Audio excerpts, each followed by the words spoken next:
Alarming ang balitang kumakalat ngayon. Umano'y nawawala si PNP Chief Benjamin Torre at marami ang nagtatanong kung ano ang nangyari. Ang mas nakakagulat pa, may mga nagsasabing si Pangulong Ferdinand Bongbong Marcos Jr. ang di umano'y nasa likod ng pagkawala na tinuturing ng ilan bilang isang uri ng pagpapatahimik. Ayon sa mga ulat, huling nakita si Torre sa isang serye ng pagpupulong na kaugnay sa kampanya kontra katiwalian sa hanay ng pulisya. Ngunit matapos nito, bigla na lamang siyang hindi na nagpakita sa publiko. Lumalakas ngayon ang mga spekulasyon na ang kanyang pagkawala ay may kinalaman sa ilang sensitibong impormasyon na dala niya, na posibleng magdawit sa ilang matataas na opisyal ng pamahalaan. Maring itinanggi ng Malacanang ang mga alegasyon at iginiit na walang kinalaman ang Pangulo sa pagkawala ng PNP Chief.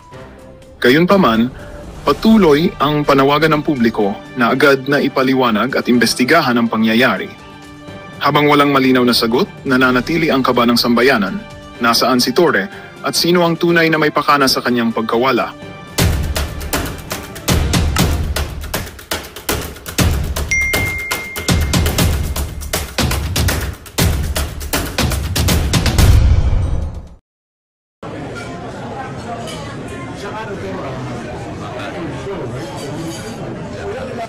Yan, si Lisa. Wala ho tayong sinasabing kung ano-ano dito, kumbaga pinapanood lang ho natin at pinapakinggan kung anong masasabi nitong si Sir kaugnay dito sa mga video na ilinalabas niya na to.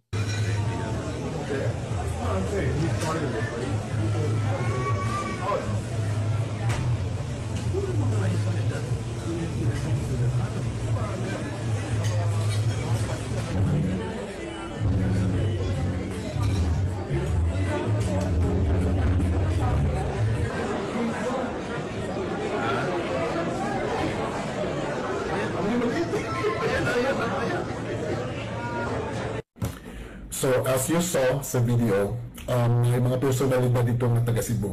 So, kini video actually, para ni sa mga Cebuano or pili ra sa mga bibili sa taga Cebu o kanang interesado mo. But as you saw sa video, na ay mga personalidad dito nga taga Cebu, no? Kaila kayo tani nila. And usaan nila nga mga tawhana kay mao ni pirma sa impeachment case ni Sara Duterte.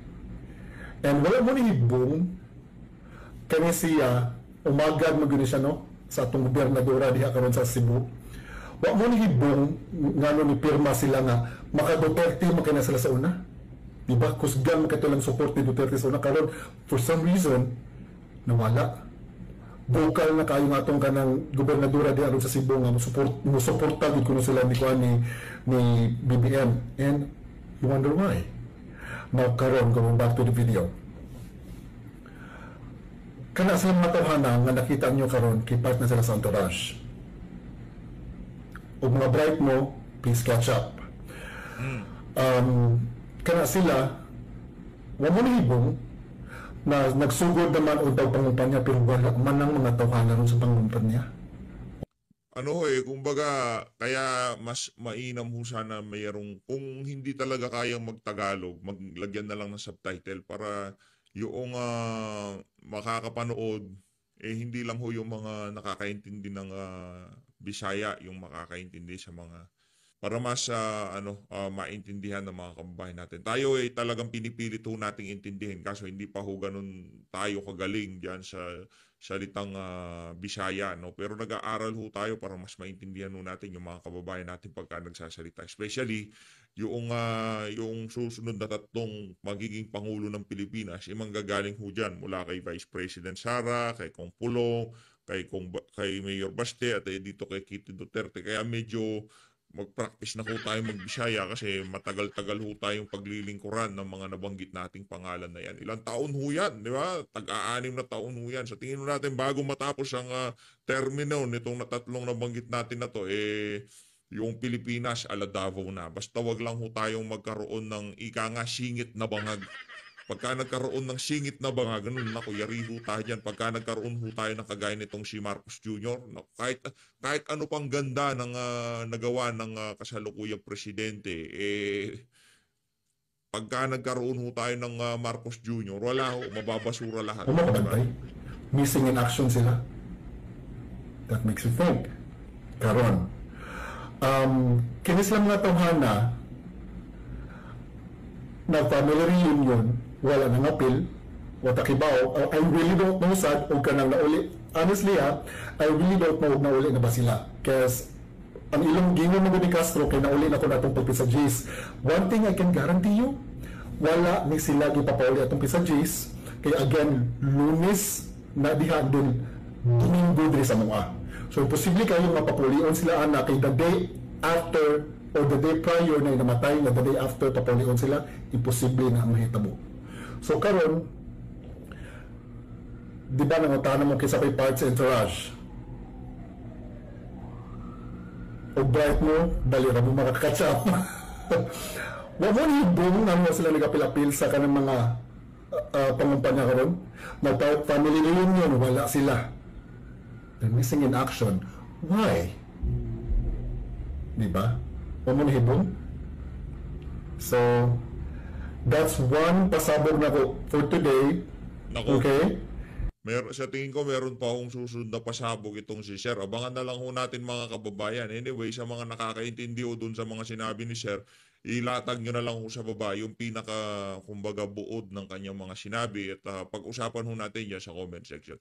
Ito ang pinaka-latest na kaganapan dyan sa The Hague, Netherlands. Ito ang interview nitong si Vice President Sara Duterte na kung saan meron na naman ho tayo nakikitang patawa-tawa. Ayan ho si Maris Umali. Maris, yan ako.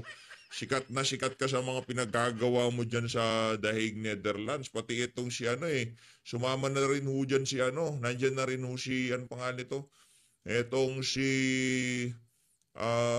yung sa News 5, si Gretchen ho.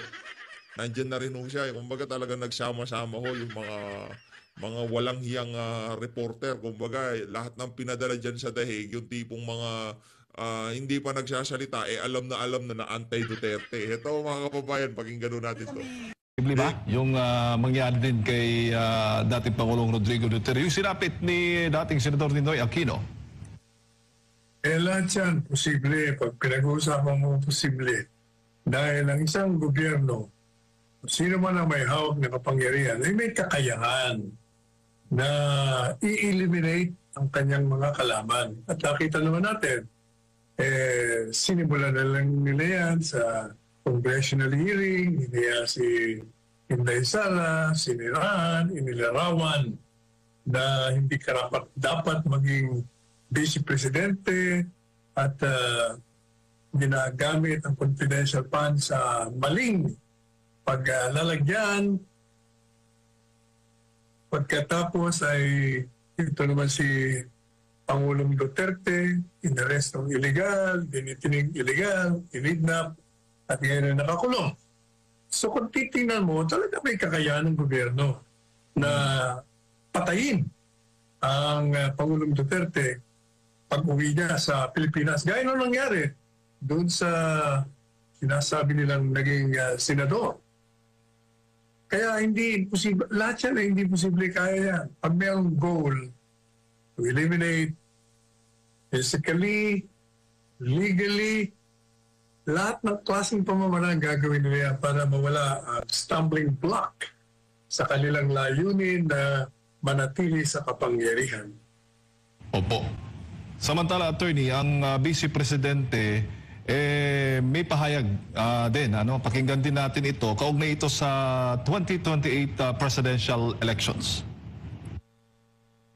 Sorry, clarify ko lang po kasi kahapon din po sa speech niyo, ma'am, may sinabi po kayo na pinatatakbo kayo ng mga tao but we may not have a country anymore in 2020. Yes. Ano po kaya, ma'am, yung context po nitong no more country in 2028? Ano po yung analogy? Well, lugmok na tayo sa kahirapan because at this point, we should be working our way up but it seems that we are working to go to the dumpster.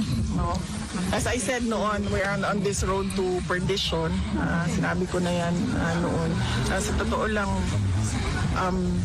somehow walang nakikitang hope yung mga tao dahil wala din silang nakikita mula sa Walang project. gobyerno. But what's your decision? So, I know it's so early, pero parang 50-50 ba? O ano? It's What will be the factors? It's really too early, ma'am, sa ngayon. Yung sa kanila, sa inyo nila nakikita yung pag-asa. So would you agree? Bumawi itong si Maris Umali. Ikaw ba, hindi mo ba nakikita na pag-asa itong si Vice President Sara Duterte na paghahalata ka, ha? I mean, pagbibigyan niyo po ba yun kung yun ang magiging panawagan nito? Yes, ma'am. Ang pagtakbo kasi, ma'am, kailangan ka manalo. So, kailangan mo paniguraduhin na kapag tumakbo ka ay mananalo ka because otherwise that will be hopeless case. Wala na yung pag-asa, no? So, mahirap paasahin ang mga tao tapos alam mo namang hindi ka magtatagumpay sa kandidatura mo. So, kailangan paniguraduhin na mananalo para nabibigay yung expectation ng mga tao. Meron po kayong guarantee sa kanila as to when you can truly say na sa kanila kung ano yung decision? I'm sure Ang advice sa akin noon was fourth quarter of 2026. So December of 2026 supposedly yun. Dapat merong decision. So malalaman At that time, kailangan na i-set up kung ano yung kailangan na organization para sa isang kandidatura. If the people will assure you of your victory, will you run? Yes. That we have to see by the numbers and by science and mathematics. Ayan, attorney. Kasi nga, di ba, during nung pagharap ng Vice Presidente sa mga supporters ng dating Pangulo, ang panawagan nila ay mag-resign na ang Pangulo ngayon. At ito nga, ang sabi ng Malacanang, sino ba ang makakabenepisyo din sa pag-resign ni PBBM, kundi ang Vice Presidente? Yung pagtakbo sa 2020, yun ay nakatakda na wala naman siyang choice kung hindi sagutin ang hamon ng kasaysayan sapagkat pinalampas niya yung nakaraang halalan, hindi siya tumakbo bilang presidente, kaya binigyan siya uli ng pagkakataon ng mga gods of destiny to respond to the challenge of the times. At sapagkat ang taong bayan ay uhaw na uhaw sa pamamaraan ng isang Duterteng Panguluhan, hindi na siya makaka-iwas na hindi tumakbo sa 2028. Opo, yung palasyo po ay may komento din hinggil nga po dito sa nangyari sa Netherlands. Sabi ng Palace Press Officer na si Attorney Claire Castro, transparent daw ang gobyerno sa anumang transaksyon. Hindi tulad daw ng pangalawang Pangulo na maraming tinatago tulad na lamang ng kanyang confidential funds. Pagka yung mga ganyang klaseng litanya nanggagaling na sa Malacanang, alam na ho natin kung saan ang pinaghuhugutan ng mga congressman na bumaba na at kaugnay dyan sa confidential fund dito kay Vice President Sara Duterte. Ngayon, pagka ho ngayon mga kababayan ay pinag-uusapan yung confidential fund na yan na pinalaki ho nila dyan sa House of Representatives at talagang dinikdik itong si Vice President Sara Duterte, alam nyo na ho kung sino talaga ang promotor dyan. Yan, di ba sinabi ko na yan sa inyo? Hindi ho si Tambaluslos ang promotor dyan. Hindi ho ang kung sino mang Poncio Pilatong taga House of Representatives ang promotor. Mga utusan lang ho yung mga yan. Ang talagang tumitimon dyan, walang iba kundi yung si Marcos Bangag. Siya ho ang tumitimon dyan sa confidential fund issue na yan kay Vice President Sara Duterte. Ngayon kung talagang sincero yung yung panawagan para sa malinis na pamahalaan, dapat ho, pati itong si Marcos Jr., lahat ng ahensya ng pamahalaan na tumatanggap ng confidential fund, imbestigahan. Sa bagay, in due time, ika nga. Yan ang sinasabi natin. In due time, maiintindihan lahat ng mga kababayan natin. Yung confidential fund na yan, huwag niyong isipin na naging kahinaan yan o magiging dagok sa kampanya ni Vice President Sara Duterte sa 2028. Yan ho ay isa sa mga gagamitin nating kasangkapan para talagang maging solido itong si Vice President Sara Duterte. Sabi po ninyo, Attorney. Talagang transparent ang gobyernong Marcos Jr. sapagkat kitang-kita kung paano nilabag ang saligang batas. Kung paano yung mga naririyan sa Kongreso ay nilabag ang karapatang pagtao. Kung paano ipinakita ng lantaran ng ilegal na pag-aresto illegal na pagdidetini, illegal na pagkidnap, at ang illegal na pagsuko sa soberentiya. Kaya talagang transparent sila, kitang-kita ang ebidensya. Bumisita po si dating Senator Gringo Honasan kay Davao City Mayor Baste Duterte nitong Lunes po, attorney. Ang pakikipagkita raw niya kay Mayor Baste sa Davao City ay bilang pagtulong, pagsuporta at pagkilala sa kabutiang loob sa pagkupkup at pag-aalaga ni former President Rodrigo Duterte sa kanyang anak noong panahon po na siya ay rebelde pa. Kabilang naman sa napag-usapan ang planong paghahain ng signature campaign via People's Initiative Petition sa ICC para mapauwi agad ang dating Pangulo. Ano pong masasabi po niyo dito, attorney? Ang pagpunta niya ron dahil kandidato siya. Yung pasasalamat at pagbigay ng recognition, dapat mo niya pa ginawa yun. Ano lang yan, kandidato lang, kaya nandun. Ngayon, kung gusto niya makatulong, organisa niya yung mga dati niya mga kasamahan. At sila ay mapayapang maglakad sa kali. Yan ang gusto kong makita. Hindi, alam mo, madaling magsalita. Madaling magpropaganda. Pero yung sarili mo, lalakad ka dyan sa kali, magpapainit ka, magpapaulan ka, at ikay maninindigan sa mga ginagawang paglapastangan sa mga karapatan at ng ating saligang batas, ibang usapan yon. Opo. Pero kung makakalikom po ng napakaraming perma para po dito sa panukalang maghain ng petisyon ng People's Initiative, sa tingin mo may magagawa itong People's Initiative na ito para maipabalik ang dating Pangulo dito sa Pilipinas? Propaganda lang yun, hindi papasin niya ng ICC. Sa ICC, sinusunod nila kung ano yung batas nila. Kung hindi yung batas nga nila, hindi rin nila sinusunod. Yan pa mga pakiusap, wala yan. Propaganda lang. Attorney, may panata po sa sambayan ng Pilipino. Naku, totoo yung sinasabi na yan, itong si Atty. Salvador Panelo. Naniniwala ho tayo dyan na propaganda lang yan. Hindi yan papakinggan ng ICC. Kaso ang kagandahan lang ho nito, pasalamat ho tayo na merong ganyang klaseng inisyatibo para makapagpakita ng suporta dito kay dating Pangulong Rodrigo Duterte. Isipin nyo na lang ho mga kababayan kung sakaling ganyan na nangyari kay Tatay Digong tapos walang nagtutulak ng mga ganyang klaseng galawan para maipabalik siya sa Pilipinas. Mapapropaganda, mapawalang kahahantungan, nagpakita ng ganyang pagsuporta ang ating mga kababayan, napakalaking bagay ho nun para dito sa laban natin, para maipauwi itong si dating Pangulong Rodrigo Duterte. No, ang mga Duterte senatorial balls, isang pangakong hindi sila papayag na may isukong Pilipino sa dayuhan, lalo na matapos ang pagkakakulong ni dating Pangulong Rodrigo Duterte sa International Criminal Court o ICC. Po ang komento ninyo, Atty. Sal. Alam mo, mamamayan, bawat mamamayan, magkandidato ka o hindi, ay tungkulin mo na bigyan mo proteksyon ang ating saligang batas. And it follows necessarily that you should give protection to your sovereignty and territorial integrity. Kaya dapat lang, basta ako, Pastor Kibuloy, basta ako, Bongo, basta ako, sino pa? Si Bato.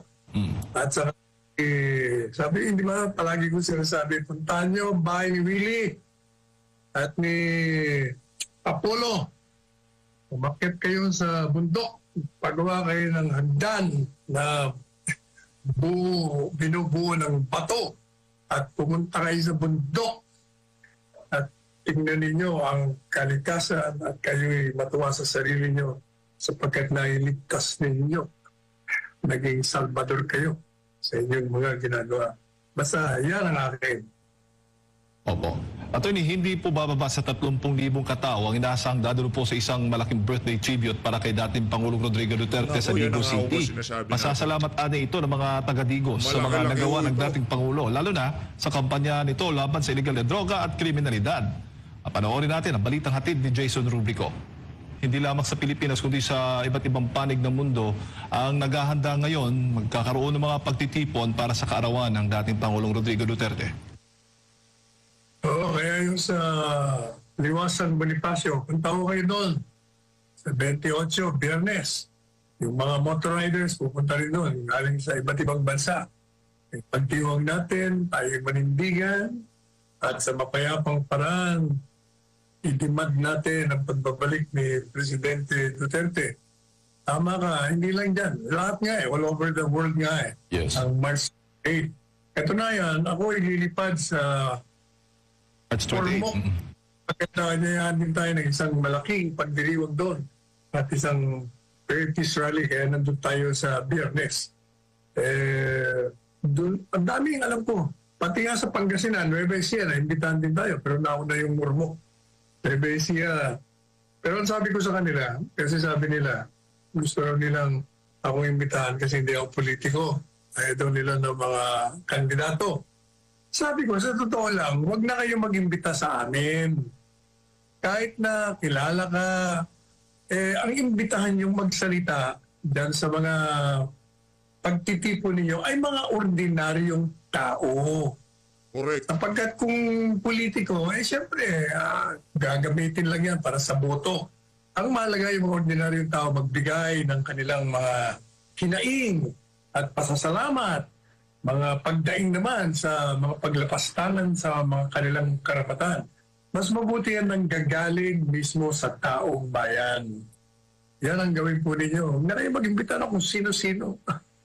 Kami sasama lang sa pagdiriwang at papakinggan namin ang inyong pagpapahayag ng pagkilala, pagpapasalamat sa ginawa ng dating Pangulong Duterte na nagbigay ng katahimikan, kapayapaan at kasaganahan dito sa ating bansa.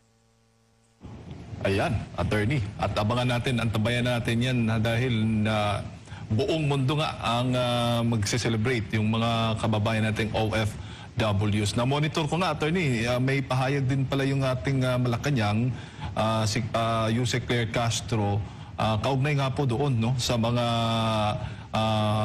sinasagawang mga rally kasi maraming mga Pilipino, di ba, nagsisilabasan. May pahayag sila dito na Filipinos not Duterte made Marcos president. Ano bang masasabi mo dito? Ano sabi, Palingkera? Mga Pilipino daw. Pambira talaga. At hindi yung mga Duterte ang dahilan bakit naging presidente si Bongbong Marcos. Kaya ako naging presidente yan ay dahil sa mga tagasunod ng Pangulong Duterte. Yun ang mga Marcos na sinasabi na loyalist. Wala na ho yun. Naging Duterte loyalist na yun. Nawala kasi ilang taon nawala. At yun pinumpirma nga ng mga dating loyalista leader ni Marcos. Kaya nanalo si Marcos, ang katotohanan talaga dyan, yung 5 kandidato, sino ba yun? Robredo, Moreno, Pacquiao, Lacson. Sino pa yung isa? Bongbong Marcos. Sino? Si PBBM. Si PBBM. Yung 5 yan, yung 4, kinakalaban nila si Duterte. Si Bongbong lamang ang hindi. At hindi lang yan, si Bongbong ay naririyan si Sara. So kung ikaw ay Pilipino at ikaw ay naniniwala sa legasiya sa mga ginawa ng Pangulong Duterte, sino pipiliin mo?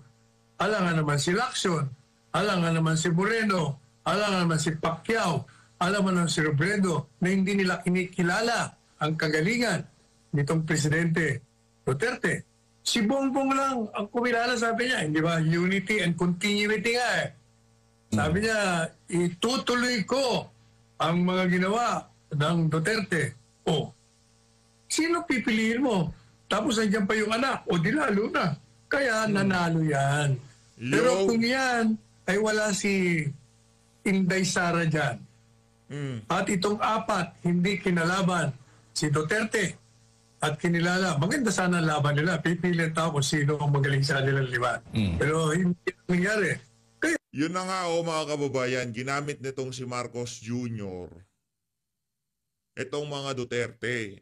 Maliwanag pa yun sa sikat ng araw. Ginamit niya si Vice President Sara Duterte, mga taga-suporta nitong si Tatay Digong, continuity, hindi niya kinalaban si Tatay Diggs, yung tipong nakipag-tandem pa dito kay VP Sara, binodul pa nila si VP Sara, kaya sila nanalo. Pero pagdating sa kagalingan, kung sakali man hindi itong yung sinasabi nitong si Atty. Panelo, itong si Lenny, kung sino mang dyan, hindi nila binanatan itong si dating Pangulong Rodrigo Duterte at nagkaroon na showdown noong 2022 na yung mga Duterte supporter hindi nila pinakialaman, kumbaga hinayaan nilang pumili kung sino ang iboboto. Marami din talaga na talagang sasambulat ang boto ng mga Duterte. Merong pupunta dito kay Lacson at Soto, merong pupunta kay Lenny, merong pupunta kay Marcos Jr. Kaso nung napunta si VP Sara dito kay Marcos Jr., kumbaga dandil na, ika nga nitong si Boying Remulla, dandil na. Mga DDS, wala nang kaabog-abog, binoto ho nila itong si Bangag, itong si Marcos Jr. Bangag. Kaya lumabas yan. O ngayon, grabe no, yung tipong mag-aapat na taon na ho itong administrasyon na to. Sa June, mag-3 taon, tapos sa 4 na taon, wala pa ho tayong nakikitang di ba yung pagka napag-usapan ng administration, maaalala ho nila, yan, ginawa yan ni Marcos Jr. Yang pulisiya na yan, nasa dang admin. Hindi kagaya kay Tatay Digong, di ba? Yung peace and order, umayos. Yung kahit pa paano, korupsyon na wala. Illegal na droga, talagang kahit sinong tanongin ho natin sa karsada, mas bumuti ang sitwasyon ng mga karsada natin ng panahon ni Tatay Digong. Dito sa administrasyon na to, ano ba ang maaalala ng sambayan ng Pilipino na ginawa nila dito sa administrasyon na to? Yun. Kinidnap at pinadala sa The Hague itong si dating Pangulong Rodrigo Duterte.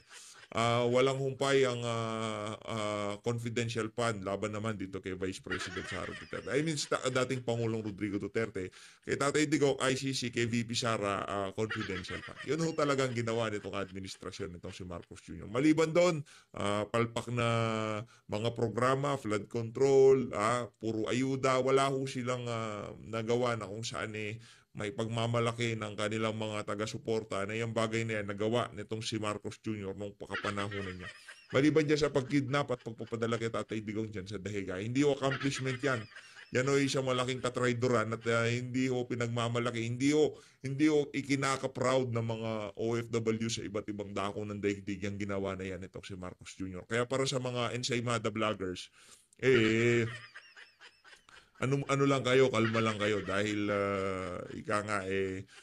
maging kayo walang nakukuwang natatanggap na respeto sa ating mga kababayan, sa mga kabalbalan na ginagawa nyo.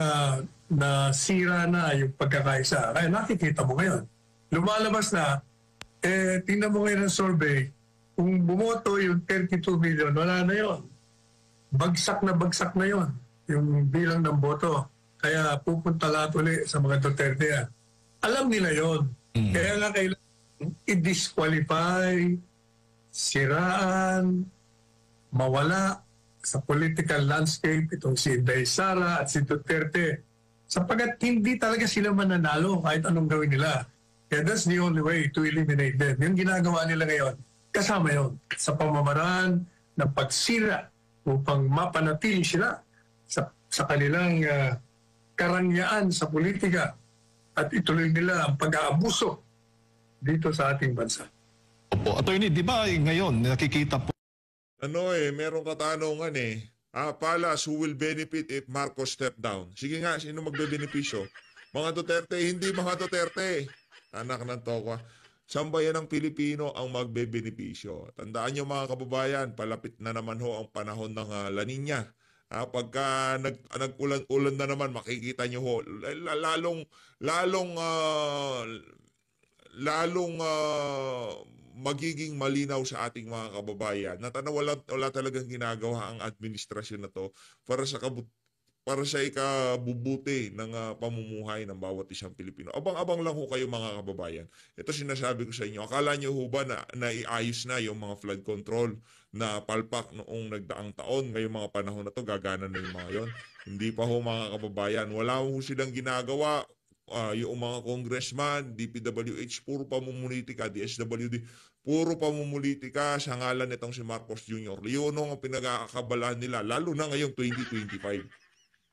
panahon ng eleksyon, anong gusto niyong gawin nito mga congressman na to? Mga ano na to, mga nasa pamahalaan. At tupagin yung mga proyekto, hindi ho yun. Ang goal nila ngayon. Ang goal nila ngayon manalo. 'Di ba? Para mas kumita. Para kumita yung kanilang mga construction na company, nga. Diba? Sino ba yung mga contractor dyan sa House of Representatives? Diba? Yung iba nga ho dyan, tumanda na lang dyan. Tapos, noong nagdaang taon, nabulgar yung kanilang mga kapalpakan, no? Yung mga flood control na nakuha nilang kontrata sa pamahalaan. Mga kontraktor ho kasi yung iba dyan, mga palpak ho, yung mga flood control na ginawa nila. Yung iba mga congressman, di natin linalahat meron pa napabalita, yung ama niya, napakalaking kontraktor ng pamahalaan din. Puro conflict of interest kung ating titignan. Pero, magandang balita ang hatid namin sa inyo ngayong araw. Sa pagtatapos ng aming balitaan, nagbigay kami ng mga mahalagang impormasyon. Maraming salamat sa pagtutok at pagsuporta sa aming programa. Huwag kalimutang manatili sa mga susunod na araw para sa mga bagong balita at mga kwento na dapat nating abangan. Mula sa Boses ng Masa, magandang araw Pilipinas!